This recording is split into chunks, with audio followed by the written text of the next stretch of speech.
Good day everyone. Magandang araw po sa atin lahat. For today's video po, magre-react lang ako doon sa napanood kong hearing kahapon sa Senate.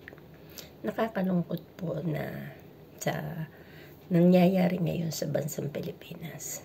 Bakit nyo hinahayaan na kayong namumuno ang siya pang lalabag sa batas? Kapares yung narinig ko kay DOJ Remulla na wala po akong pinag-aralan, high school lang ang akin natapos.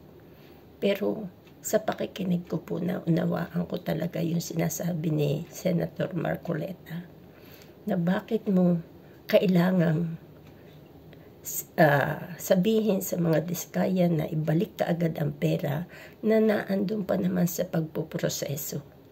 Bakit kailangang ikaw mismo, na sabi nga DOJ, Department of Justice, na ikaw mismo yung magpapatupad ng batas kung ang mga nasa laylayan ay nangangailangan ng tulong, ikaw po yung naando sa taas na lalapitan.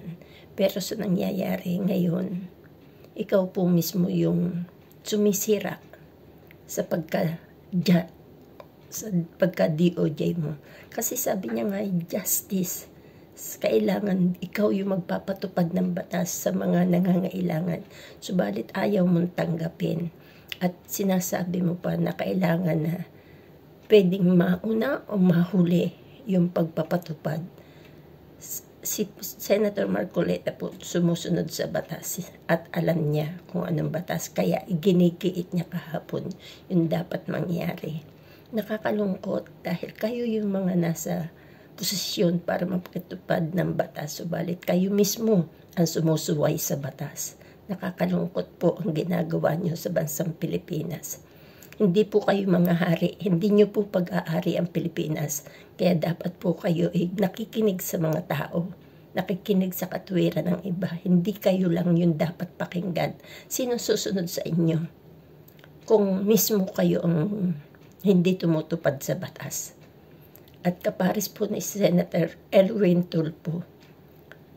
Sabi niya, kung kinakailangan, we bend to the justice, to the law, we have to do. Kailangan mag-bend tayo, kailangan baliin natin ang batas para lang magawa natin ang gusto natin.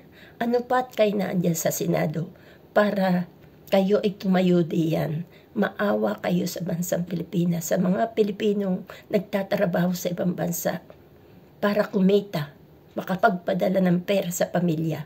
Maawa kayo dahil sobra na ang mga ginagawa nyo. Nasaan na ang hustisya?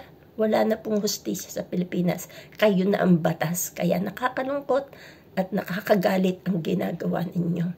Maraming tao nangangarap, nagsusumikap, nagpapakahirap, pero kayo, wala kayong ginagawa kundi ngak-ngak ng ngak-ngak. Ito lang po ang aking maiisaloobin kasi nakakagalit na po. Nakakalungkot na ang nararanasan ng mga tao sa inyo, mga kamay. Hindi na po makatarungan. I pray to God na one day, ang lahat ng ginagawa nyo po ay mag-aani kayo. Dahil sobra na ang ginagawa nyong pang-aapi sa mga taong bayan na nasa mga laylayan. Ang gusto lang namin, kaya kami nagpapakahirap sa ibang bansa para maiahon namin ang aming mga pamilya at hindi maranasan ang kahirapan. Subalit kung kayong nasa taas ang nagpapahirap sa taong bayan, ang Diyos ang maghihiganti para sa amin. Yan lang po. Maraming salamat. At kung kayo man ay nakapanood nito, ito po'y saloobin ko lang. Nasasaktan po ako bilang isang Pilipino. God bless us all. Bye for now.